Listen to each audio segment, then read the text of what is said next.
Hello, this is Fred Rowe for Sierra Bright Dot Fly Fishing Guide Service.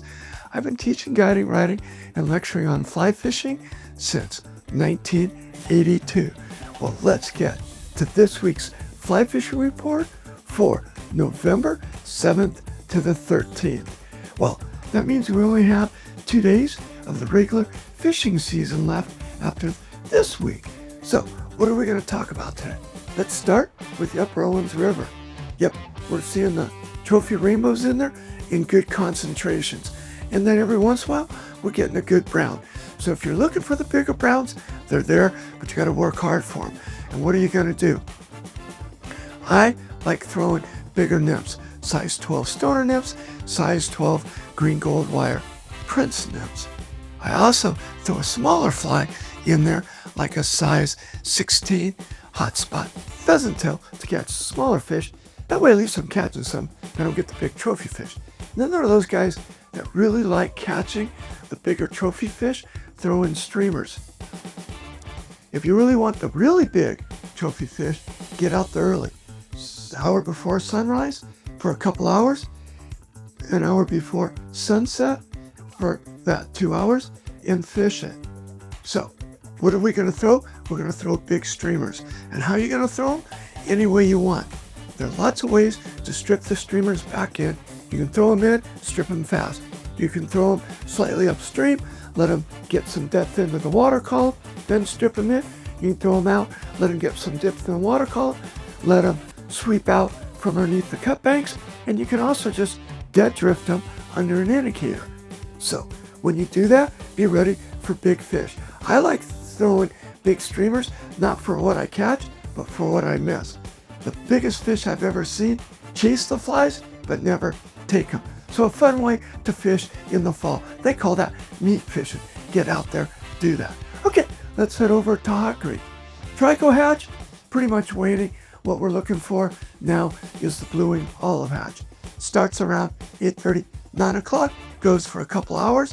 Been seeing some caddis after that on the water. So we're going to start out fishing a size 20 blue-winged olive parachute. You can also use a size 20 Adams parachute.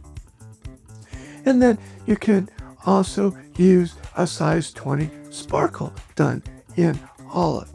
If you can't see the small flies, fish what we call a dry and a dry. Put on a size 16 Adams parachute, elk hair caddis, royal wolf stimulator that you can see 3 feet below that.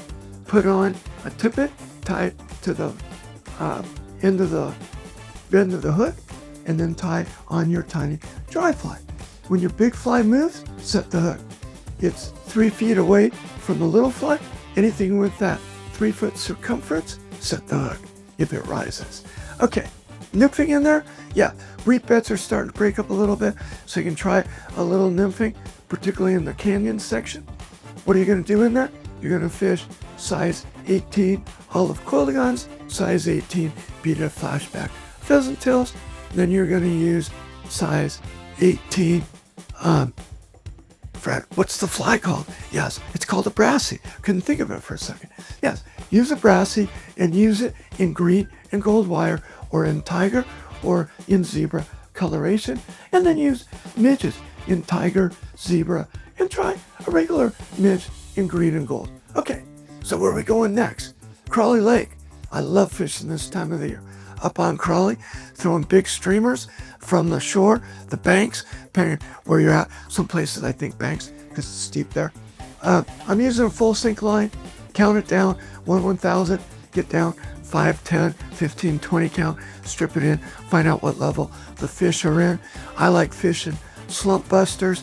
I like fishing olive woolly buggers, black woolly buggers, or whatever your favorite streamer pattern is in there.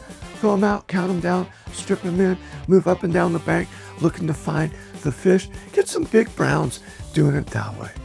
Okay, it's open till the 15th, so at the end of this report, you'll have 3 extra days to fish it before Crawley closes for the season. Also, another great way to fish in there is to use a float tube. Same thing, I like fishing in around the weed beds, throw in streamers. The only other streamer I fish in around the weed beds, use all of Matukas, old school, but yeah, I'm an old school guy. Okay, let's head down the hill, lower Owens River. I've been rating it more of a quality fishery, but every once in a while we get a big fish. I fished with a young lady last week. Her name's Luca, and showed her how to indicator nip fish, and she caught a nice 17, 18-inch rainbow, which turned out to be, believe it or not, in the lower Owens River, right below the campground, a golden rainbow hybrid.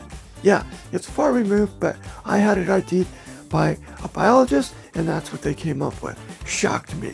Okay, so what are we fishing in there? Well, there are a lot of mayflies. They're small, so we're using size 18 or 20. Pheasant tails. Beaded flashback is my favorite. Olive quilligons. We are using midges in tiger and zebra coloration, and we're also using a fly called the Duracell, and I'm also fishing a size 16 hot spot pheasant tail. I'm sorry, hot spot. Yeah, pheasant tail. I had that right. Why am I questioning myself? Okay, where are we going next? Oh, by the way, Lower Owens, I'm calling it quantity fishery. Lots of fish, work the areas hard, fish upstream with your nips, and you're going to do great. Okay, let's head over to Bishop Creek Canal. It just got stocked, so when that happens, lots of 12 to 16-inch rainbows in the system right now.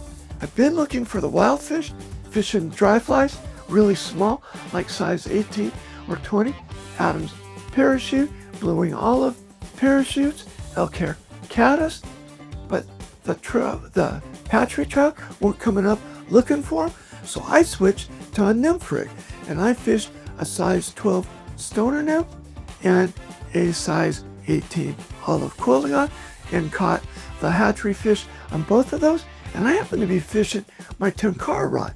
Man, was that fun on that rod, get those bigger fish. Somebody made a crack about flying fish. I set the hook on a fish, and it jumped out of the water, went 3 feet before he landed back in the water, and man, was that fun. So there are definitely fish in there, both wild fish and hatchery fish, so get out there, play around with it. It's totally fun. So this has been Fred Rowe from Sierra Bright Dot Fly Fishing Guide Service for the week of November 7th to the 13th. You can find me every week on a Tuesday at Mahogany Smoked Meats, and then you can find me on Facebook, Instagram, and my favorite, lpptv.us.